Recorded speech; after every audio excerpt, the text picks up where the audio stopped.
Hello everyone, কেমন আছো সবাই? আশা করি সবাই খুব ভালো আছো, আমিও ভালো আছি। আর তার সাথে সাথে পম্পা অফিসিয়ালের তরফ থেকে তোমাদের সবাইকে গুড মর্নিং। ঘুম থেকে উঠে ফ্রেশ হয়ে আমি কিন্তু সোজা রান্নাঘরে চলে এসেছি, যেটা আমার ডিউটি। সকাল সকাল উঠে সবার আগে চা করা। তো আমার কিন্তু চা করা হয়ে গেছে। আমাদের বাড়িতে সকালে কেউ দুধ চা খায় না, আমি শখ করে মাঝে মধ্যে খাই, ঠিক আছে? র চাটাই সবাই খায়। তো চা করা হয়ে গেছে। এবার বড়মাশাইকে চা দিতে হবে, শাশুড়ি মাকে চা দিতে হবে, তারপরে মাসিকে চা দিচ্ছি। মাসিকে বললাম, মাসি একটু চা খাবে? মাসি বলে হ্যাঁ দাও। তো মাসিকেও চা আর বিস্কুট দিলাম, দিয়ে আমি কিন্তু এবার বড়মশাইকে চা দিতে চলে যাচ্ছি। আমার বড়মশাই তো বিছানায় শুয়ে আছে লাট সাহেবের মতো, ঠিক আছে? ওকে বিছানায় গিয়ে চা দিতে হবে, তারপর চা খাবে, তারপরে মহারাজের ঘুম ভাঙবে। মানে এইসব রোজ দিনের, ঠিক আছে, রোজ দিনের, যেটা সত্যি কথা কি বলবো জানি না। তো তার মধ্যে এই যে শাশুড়ি মা ঘুম থেকে উঠে ফ্রেশ হয়ে ঠাকুর নমস্কার করে বসে বসে পেপার পড়ছে। এখন শাশুড়ি মাকেও চা দিতে চলে যাচ্ছি, শাশুড়ি মাকেও চা দিলাম। চা দিয়ে এবার আমি ভাবলাম নিজেও একটুখানি চা খেয়ে নেই। তো আমি কোনো ঘরে যাইনি, ভাবলাম রান্নাঘরে বসে চাটা খাই। মাসিও চা খাচ্ছে, মাসির সাথে গল্প করতে করতে চা খাই। তো মাসিরও চা খাওয়া হয়ে গেছে, তার সাথে সাথে আমারও চা খাওয়া হয়ে গেছে। এবার কিন্তু আমার আরও কাজ বাকি আছে, ঠিক আছে? আগের দিনে না অল্প ভাত রয়েছে, ভাবলাম ভাতটা কী করবো, দুপুরবেলা তো রাতের আর দুপুরের ভাত একসাথে করবো, এই ভাতটা ভাতে দিলাম না, রাতে ভাতটা নষ্ট হয়ে যাবে। এর জন্য ভাবলাম একটু আলু ভাজা করি। এর জন্য আমি বেশি করে পেঁয়াজ দিয়ে মুচমুচে করে আলু ভাজা করেছি। আর বড়মাশাইয়ের জন্য পায়েস গরম করেছি, আগের দিনের পায়েস ছিল। ওকে ও যেহেতু দোকানে চলে গেছে, তাই ওকে মুড়ি দিয়ে পায়েস দিয়ে দোকানে দিয়ে দিয়েছি, ঠিক আছে? মানে ছাদ দিয়ে ব্যাগ দিয়ে আমি দিই, যেহেতু ওপরে বাড়ি নিচে দোকান। আর হচ্ছে আমিও কিন্তু ভাত নিয়ে আর আলু ভাজা নিয়ে বসে পড়েছি। এভাবে খেতে আমার ভীষণই ভালো লাগে। তার মধ্যে আমার কিন্তু এরকম পান্তা ভাত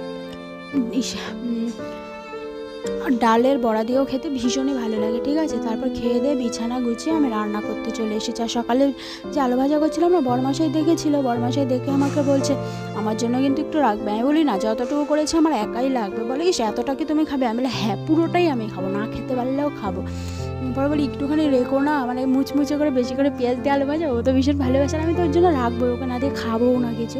তোর জন্য আমি একটু রেখে দিয়েছি। তারপরে কিন্তু রান্না করতে চলে এসেছি। আগের দিনে না অনেকটা মাংস আছে, মানে রাত্রেবেলা মাংস করেছিলাম, তাই রয়েছিল।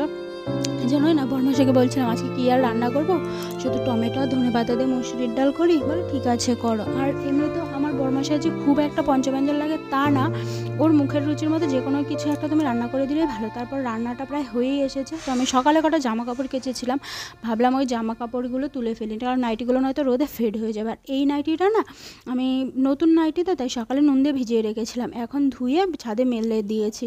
যে কোনো নতুন জিনিস নুন দিয়ে ভিজিয়ে রাখলে বলো তো কী হয়, রঙটা জ্বলার মানে রঙ ওঠার ভয়টা থাকে না। তারপর আমার রান্না কমপ্লিট, রান্নাঘর গোছানো কমপ্লিট। এই হচ্ছে বেগুন ভাজা, পেঁয়াজ কলি আলু ভাজা, তারপরে হচ্ছে তোমার ওই যে সকাল আলু ভাজা করেছিলাম বড়মাসের জন্য একটু রেখেছি, এটা আগের দিনে চিকেন গরম করে রেখেছি। আর এটা হচ্ছে টমেটো ধনে পাতা দিয়ে মসুরির ডাল। তারপরে কিন্তু আমি স্নান করে ফ্রেশ স্নান টান করে আমি কটা রিল করেছি, ঠিক আছে, ভিডিও করেছি। আজকেও আমি কোনো ড্রেস ফ্রেস পরিনি, সোজা নাইটি পরেই ভিডিও করেছি। কিন্তু অনেকটাই দেরি হয়ে গেছিলো, প্রায় তখন 4:30 বাজে, ঠিক আছে? তো ভিডিও করা কমপ্লিট। ননদও কোথায় বেরিয়েছিল, ননদ আসলো। তো ননদকেও বলছিলাম দিভাই তুমি খেয়েছো? বলে না আমি খাইনি। যেহেতু আমি দরজা বন্ধ করে ঘরে ছিলাম, টের পাইনি। তো ননদকেও খেতে দিলাম, নিজেও খেলাম। ভিডিওটা ভালো লাগলে লাইক কমেন্ট শেয়ার অবশ্যই করবে, সাবস্ক্রাইব করে আমার পাশে থেকো। Tata, love you.